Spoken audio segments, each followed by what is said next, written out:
Bismillahirrahmanirrahim. Assalamualaikum warahmatullahi wabarakatuh. Mahasiswa Hukum Tata Negara yang semoga dirahmati Allah. Kembali kita berjumpa lagi di mata kuliah kita fikih siasat. Pada pertemuan yang ke-11 kali ini kita akan membahas tentang siasat ad-dauliyah.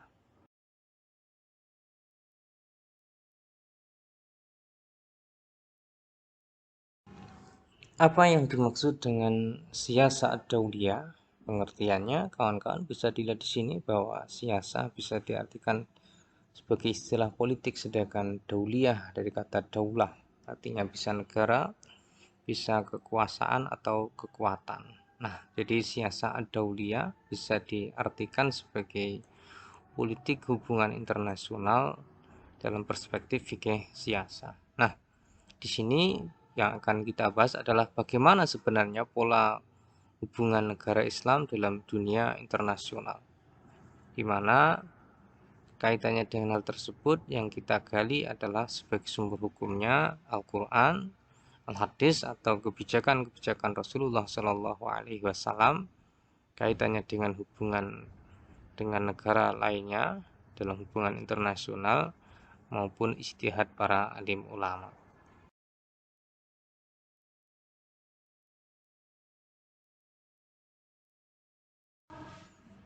Materi kali ini masih berkaitan erat dengan materi yang kemarin, yaitu berkaitan dengan pembagian negara di dalam fikih siasah, di mana ada Darul Islam, ada Darul Harbi, Darul As-Suluh dan seterusnya. Kemudian kenapa istilah itu muncul? Berikut penjelasan tentang bentuk relasi yang dianjurkan di dalam Islam. Jadi maka materi hari ini menyambung dari materi terkait tentang dikotomi negara, perspektif fikih siasat.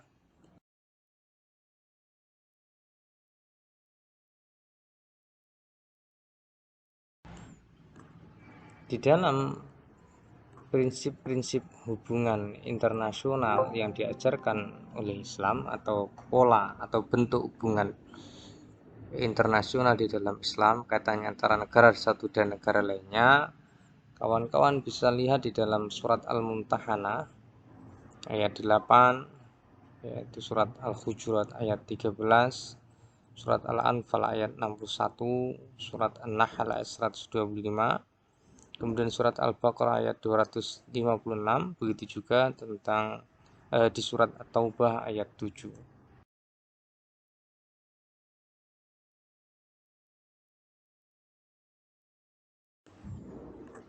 Di dalam surat Al-Mumtahanah Allah berfirman, la yanhakumullah 'anil ladzina lam yuqatilukum fid din wa lam yukhrijukum min diyarikum an tabarruhum wa tuqsitu ilaihim innallaha yuhibbul muqsitin, bahwa Allah tidak melarang kalian untuk berbuat baik dan berlaku adil terhadap orang-orang yang tiada memerangimu karena agama dan tidak pula mengusir kamu dari negerimu.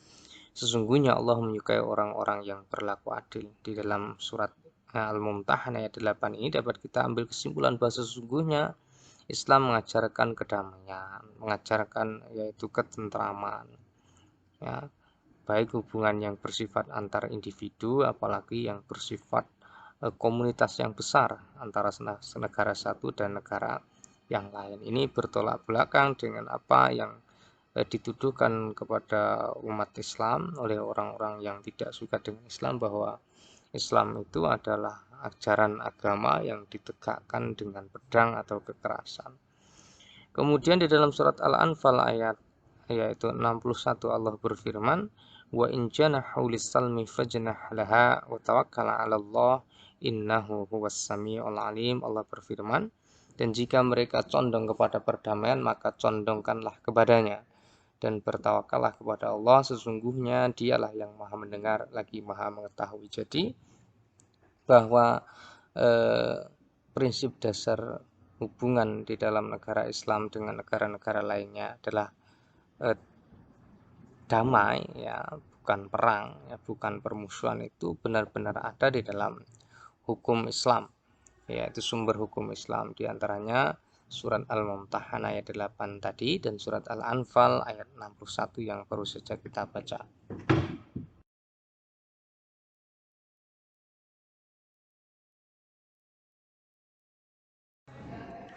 Bahkan Allah berfirman di dalam surat Al-Hujur, ya ayuhan nasu inna khalaqnakum min dzakari wa untha wa ja'alnakum syu'uban wa qabaila lita'arafu inna akramakum indallahi atqakum innallaha alimun khabir. Di sini Allah menyatakan bahwa sesungguhnya Dia menciptakan manusia baik laki-laki maupun perempuan, kemudian diciptakan pula berbangsa-bangsa, bersuku-suku, berkabilah, ya, itu bukan untuk saling menyerang, bukan untuk saling menindas, tetapi lita'arafu, untuk saling mengenal. Pengenalan di sini kemudian ada akulturasi budaya, ada simbiosis mutualisme yang terjadi di antara suku-suku bangsa tersebut. Nah, inilah salah satu dalil dari beberapa dalil yang sudah disampaikan tadi, bahwa yaitu dasar daripada hubungan yang dibangun di dalam negara Islam berkaitan dengan negara-negara lain adalah perdamaian. Begitu juga di dalam surat At-Taubah ayat 7 Allah berfirman, kaifa yakunu lil musyrikina ahdun indallahi wa inda rasulih ilal ladzina ahadtum 'indal masjidil haram famastaqamu lakum fastaqimu lahum innallaha yuhibbul muttaqin. Bagaimana bisa ada perjanjian aman dari sisi Allah dan Rasulnya dengan orang-orang musyrikin kecuali orang-orang yang kamu telah mengadakan perjanjian dengan mereka di dekat Masjidil Haram, maka selama mereka berlaku lurus kepadamu, hendaklah kamu berlaku lurus pula terhadap mereka. Sesungguhnya Allah menyukai orang-orang yang bertakwa. Dalam surat Taubat ini, kawan-kawan, bisa diambil kesimpulan bahwa masih menguatkan apa yang menjadi statement awal tadi, hubungan dasar yang dibangun di dalam negara Islam dengan negara-negara lain, komunitas lain, itu adalah damai. Di antara surat At-Taubah ini, maka selama mereka berlaku lurus terhadapmu, ya, hendaklah kamu berlaku lurus pula terhadap mereka. Islam tidak boleh menginvasi, tidak boleh melakukan penyerangan, kecuali memang ada hal-hal atau sebab-sebab yang membolehkan hal tersebut.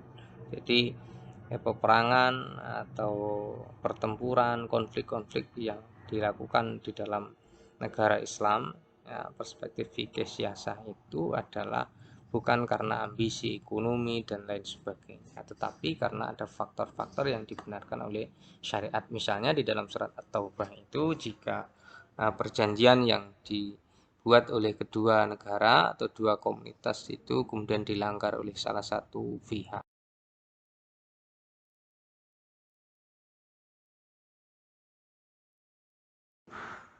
tetapi bukankah di dalam proses, ya, proses bermuamalah, berinteraksi antara satu orang dan orang lain, apalagi antara satu negara dan negara lain, tentu tidak mungkin selalu berjalan seirama, yaitu seia sekata. Maka tentu ada mungkin debat, konflik skala ringan maupun besar.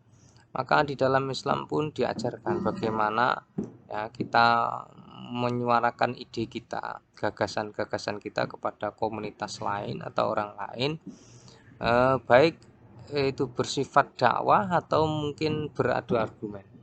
Dalam surat An-Nahl ayat 125 Allah berfirman, ud'u ila sabili rabbika bil hikmati wal mau'izatil hasanah wajadilhum billati hiya ahsan inna rabbaka huwa a'lamu biman dhalla 'an sabilihi wa huwa a'lamu bil muhtadin. Kata Allah, serulah manusia kepada jalan Tuhanmu dengan hikmah dan pelajaran yang baik, dan bantalah mereka dengan cara yang baik.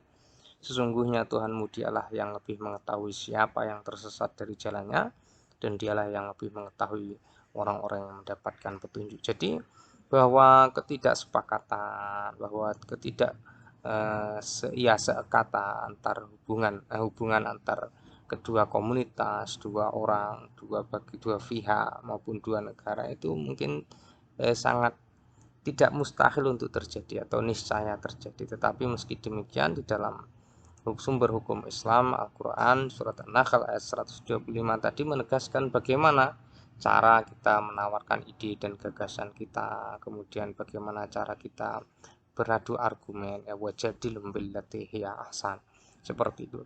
Dalam surat Al-Baqarah ayat 256, la ikraha fiddin qad tabayyana rusdu minal ghayyi faman yakfur bittaghuti wa yu'min billahi faqad istamsaka bil urwatil wuthqa la infisalaha wallahu samiul alim. Ini di kalimat la ikraha fiddin, bahwa di dalam Islam tidak ada paksaan untuk memasuki agama Islam, bahwa agama yang begitu sakral saja tidak boleh dipaksakan kepada orang lain, apalagi persoalan-persoalan yang jauh di luar persoalan-persoalan yang berkaitan dengan agama. Itulah beberapa dalil dalam Al-Quran yang menjadikan statement kita tadi bahwa pola hubungannya dibangun di dalam Islam berkaitan dengan interaksi dengan negara-negara lain, ya, secara luas, yaitu adalah perdamaian, bukan permusuhan, bukan peperangan atau konflik-konflik lainnya.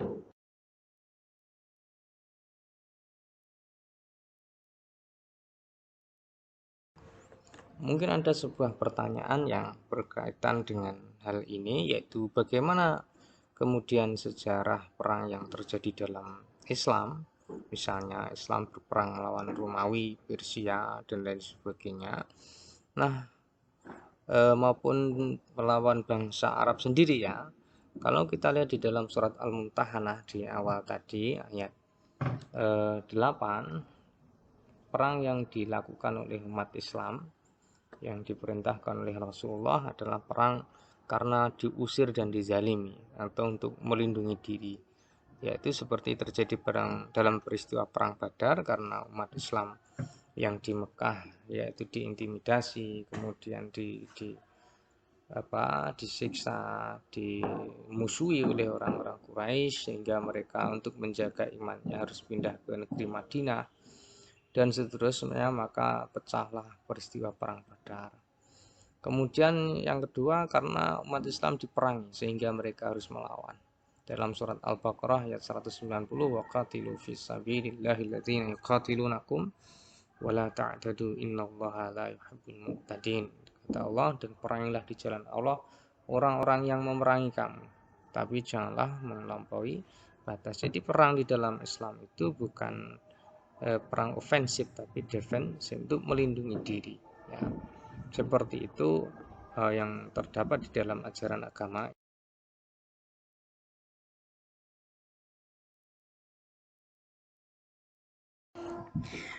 Adapun jika ada pemimpin-pemimpin negara muslim atau pemimpin muslim yang kemudian melakukan tindakan peperangan yang tidak berdasarkan apa yang terdapat di Al-Quran tadi, ya bukan berarti kemudian Islam yang disalahkan, berarti dia yang bersalah menggunakan identitas keislamannya, kemudian menggunakan kekuasaannya untuk berperang, seperti yang dilakukan oleh Irak ketika menginvasi Kuwait dan lain sebagainya, perang antara Irak dan Kuwait dan Irak dan Iran dan seterusnya. Nah, di dalam hubungan yang terbangun oleh negara Islam, perspektif fikih siasah dengan negara yang lain, seandainya memang tidak bisa terjadi damai, ya, maka yang terjadi adalah konflik peperangan. Maka di dalam Islam pun masih ada etika yang harus dipakai. Dilarang membunuh anak-anak, orang jompo, wanita yang tidak terlibat perang, juga dilarang membunuh biarawan dan orang-orang yang beribadah, apalagi berbuat sadis dalam pembunuhan seperti mutilasi, menghancurkan properti penyangga kehidupan seperti menghancurkan kurma, ya, membabat kurma dan lain sebagainya. Di dalam Islam sungguh luar biasa bahwa etika perang itu, bahwa perang yang identik dengan kekejaman, kekerasan dan lain sebagainya, tetapi tetap tidak boleh tidak mengindahkan etika perang, di mana hal tersebut menjadi pedoman yang harus dilakukan oleh pemimpin-pemimpin muslim, negara-negara Islam. Orang-orang lemah, anak-anak, orang jompo, wanita dan sebagainya tidak boleh dibunuh, ya. Dan ini dipraktikkan di dalam sejarah peperangan yang dilakukan oleh para sahabat dan seterusnya. Nah, berbeda sekali dengan apa yang dilakukan misalnya oleh tentara Mongol, Gulagukan dan seterusnya, yang ketika masuk ke dalam wilayah tertentu di bumi hanguskan.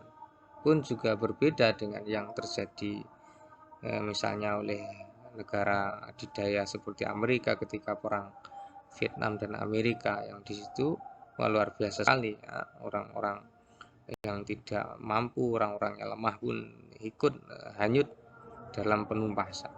Nah, Islam tidak seperti itu. Kalaupun perang itu terjadi,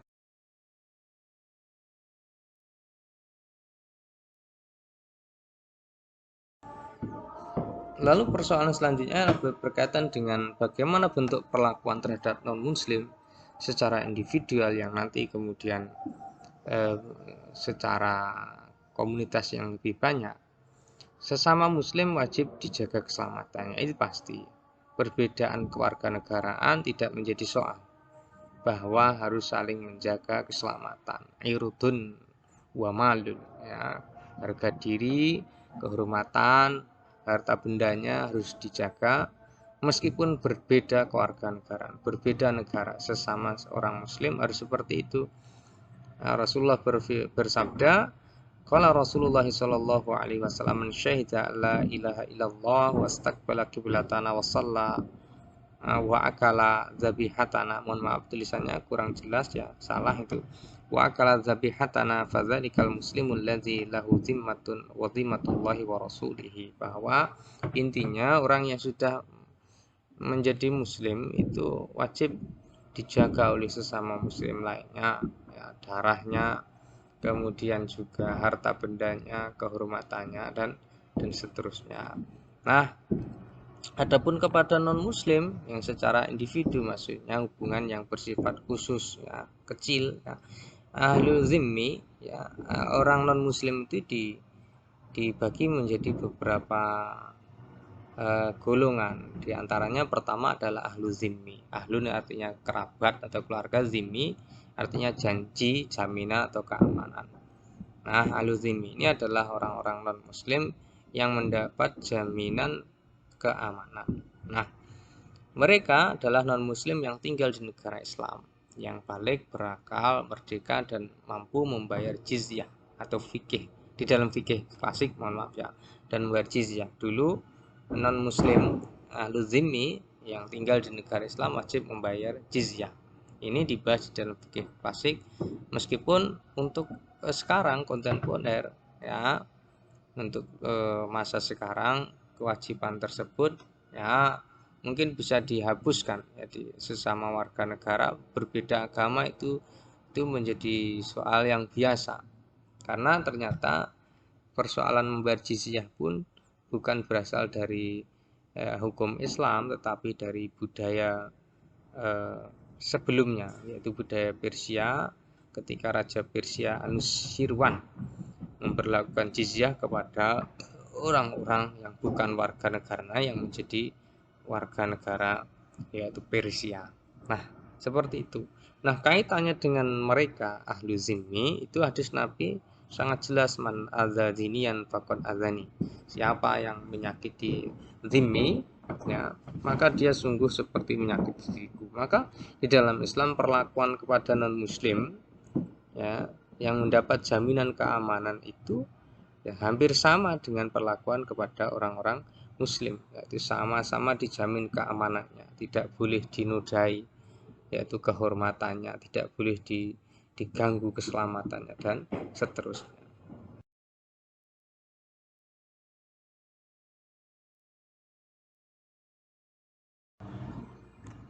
Kemudian ada juga yang kafir mustakman, non muslim mustakman atau muahid, yaitu adalah mereka non muslim juga yang berada di luar negeri muslim yang meminta jaminan keamanan. Maka pedoman yang harus diikuti seperti dalam surat At-Taubah ayat 6, wa in ahadum minal musyrikin astajaraka fa'ajirhu hatta yasma'a kalam Allah thumma ablighu ma'manah dzalika bi annahum qaumun la ya'lamun. Orang-orang kafir mustakman atau muahid ya, yang memohon keamanan, meminta keamanan ya, itu juga harus diberikan jaminan keamanan pada mereka. Ini adalah bentuk perlakuan terhadap non muslim secara individual. Nah, Di luar itu ada harbiyun non muslim, bukan, yang maksudnya adalah non muslim yang bukan warga negara muslim dan berasal dari negara yang tidak memiliki hubungan diplomatik. Adapun pola hubungan yang dibangun dengan harbi itu sudah pernah dibahas di dalam materi sebelumnya.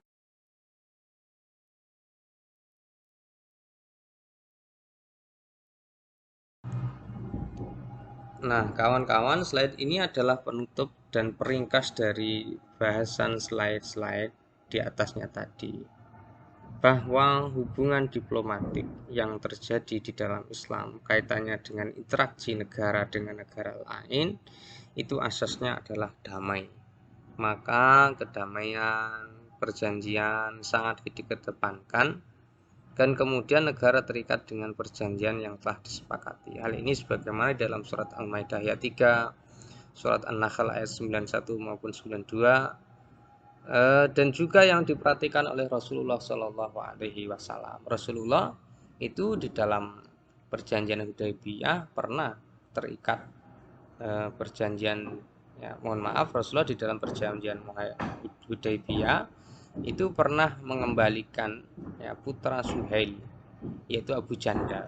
Ya, putra Suhail ini bernama Abu Jandal yang datang dari Mekah menuju ke negara Madinah untuk mohon pertolongan. Tetapi di dalam klausul perjanjian Hudaybiyah itu diantaranya kalau ada orang Mekah yang lari ke Madinah masuk Islam harus dikembalikan. Maka Rasul pun, ya, menepati perjanjian itu dengan mengembalikan Abu Jandal putra Suhail sebagai delegasi Quraisy kepada masyarakat Quraisy. Meskipun, ya, dalam kenyataannya, ya, itu seolah-olah merugikan. Pertama merugikan Rasulullah karena ada warga negaranya, ya, yang kemudian harus dikembalikan. Kemudian yang kedua merugikan Abu Jandal karena dia dikembalikan lagi kepada situasi dan kondisi di mana keamanannya tidak bisa dijaga. Kemudian juga Rasulullah, ya, menjaga hubungan diplomasi dengan menjaga para diplomat. Seperti ketika Rasulullah menjaga Musailamah Al-Kadzab, tidak dibunuhnya, padahal Rasulullah sangat benci kepada Musailamah ini. Ya, Musailamah Al-Kadzab ini adalah orang yang mengaku menjadi nabi. Rasulullah tidak membunuhnya karena ketika Musailamah Al-Kadzab datang kepada Rasulullah, dia sebagai utusan. Nah, begitulah yang diajarkan Islam berkaitan dengan politik kenegaraan, ya, kepada umat Islam, kepada kita semuanya, yang semoga menjadi inspirasi bersama bahwa Islam ini mengatur banyak aspek, terutama, ya, diantaranya adalah aspek tentang politik, tentang pengelolaan negara, sehingga membincang tentang negara juga tidak alergi ketika kita membincang bagaimana Islam memandang persoalan kenegaraan itu. Nah, kawan-kawan yang semoga dirahmati Allah, mungkin itu yang bisa sampaikan kaitannya dengan materi hari ini. Semoga ada manfaatnya. Assalamualaikum warahmatullahi wabarakatuh.